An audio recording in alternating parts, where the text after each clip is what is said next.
Good morning. Welcome to your 10 a.m. daily weather briefing. We have some mostly cloudy conditions out there this morning. Should see some more breaks in the clouds for the afternoon hours, turning partly cloudy. We'll have a northeasterly to northerly wind today, and the temperatures will be in the low 70s, so slightly below normal for this time of year.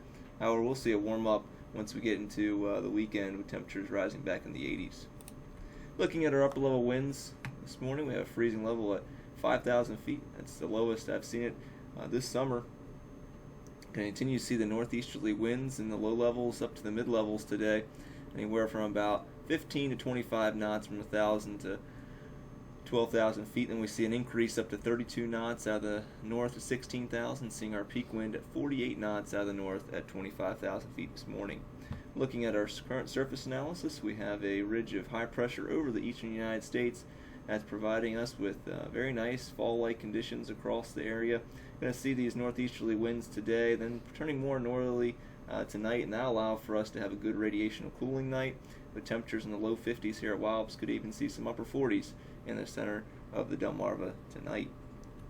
Looking at our satellite imagery this morning, you can see the low-level cloud cover moving in from the ocean with the marine layer, and continue to see that for the morning hours. As I mentioned, should see more breaks from the afternoon hours today. Looking at our HER model today and the derived reflectivity on that, you can see that we'll have no rain chances today or lightning chances, with the radar staying clear for today. Looking at our long-range forecast, here is this evening. You can see high pressure in control. Overnight, we'll have that ridge of high pressure right over the Delmarva. That's going to provide us with variable winds and cooler temperatures. And move into Friday afternoon into the evening hours, we'll see this area of high pressure starting to slide off the coast. That'll provide us with more of a southwesterly wind for tomorrow. That'll allow us to warm up a little bit more than we see today. And then for Saturday and the weekend, looks like a beautiful weekend. High pressure remaining in control.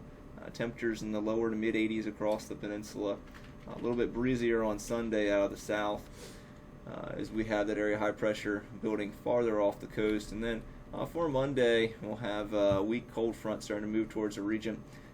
Look like some precipitation off the west and the north of the Wallops region for Monday. But overall, we'll see fairly dry conditions for the next 7 days, with only a slight chance of some showers on Monday night into Tuesday. GFS puts off a fairly good amount of rainfall compared to other models. Right now, it looks like it should be only about a 20% chance of some showers on Monday night into Tuesday. And then the later portion of next week, we'll have another area of high pressure building in, looking like once again we'll have some fall-like weather for Tuesday into Wednesday.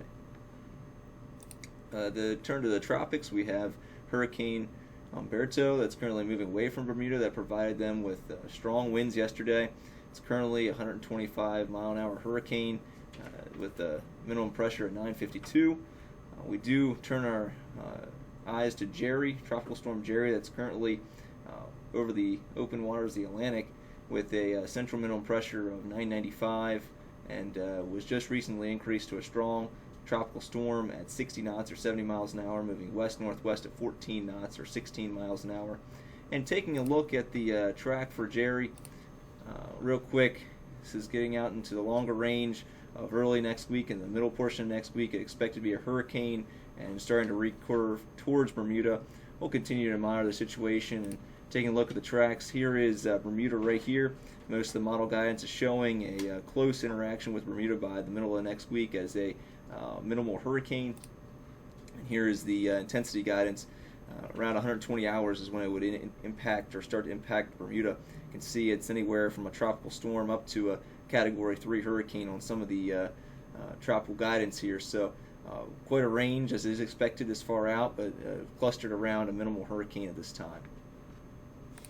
Looking at our chart for today, we'll have a green chart across the board. Temperatures in the lower 70s for highs. Northeasterly winds 9 to 14 knots, possibly gusting up as high as 20 knots. And with those mostly cloudy conditions becoming partly cloudy for the afternoon and the evening hours. Looking at a low of 51 degrees tonight, variable winds less than 5 knots. Our next 24 hours, we'll have mostly cloudy conditions, I mentioned, with that broken deck around 4,500 feet through the afternoon hours until about 1,400 local. Then we'll see a scattered deck of 5,000 feet. VFR conditions expected thereafter. And Friday morning, we'll just see a scatter deck around 25,000 feet. Slight chance of some patchy fog out there. Most likely over the agricultural fields, so away from the coast and the inland locations of the Delmarva Peninsula. Our tides are 1 to 2 feet above normal. I'm looking at Friday and Saturday. Friday will be mostly sunny to partly cloudy, pleasant. High of 79 degrees, green chart. Friday night, mostly clear and comfortable. A low of 59 degrees. And for Saturday, mostly sunny to partly cloudy and pleasant. A high of 82 degrees. And a green chart for Friday night and Saturday. So very nice conditions once again. And here's our 7-day outlook. See temperatures warming the weekend, 82 on Saturday, 84 on Sunday. Mostly sunny conditions. A little bit more humid on Sunday with a southerly flow. And will be slightly breezy for Sunday afternoon. Monday and Tuesday, we'll see cold front moving through Monday night, 83 degrees on Monday, partly cloudy skies with that 20% chance of those showers Monday night. As I mentioned, the models are kind of in a disagreement of how much moisture is associated with that frontal boundary, and as the pattern and persistence has shown the last few weeks or so, we haven't had much precipitation here, and most likely will have a dry cold front moving through on Monday night and Tuesday with only that 20% chance as I mentioned. And then Tuesday into Wednesday, we'll see temperatures in the mid to upper 70s, low dew points, so lower humidity values, very nice conditions as high pressure builds in. And we'll see those overnight lows dipping back down by next Wednesday morning into the low 60s to upper 50s. Well, that's going to complete our 10 a.m. weather briefing. I hope everybody has a great day. Back tomorrow morning, 8:15 and at 10 a.m.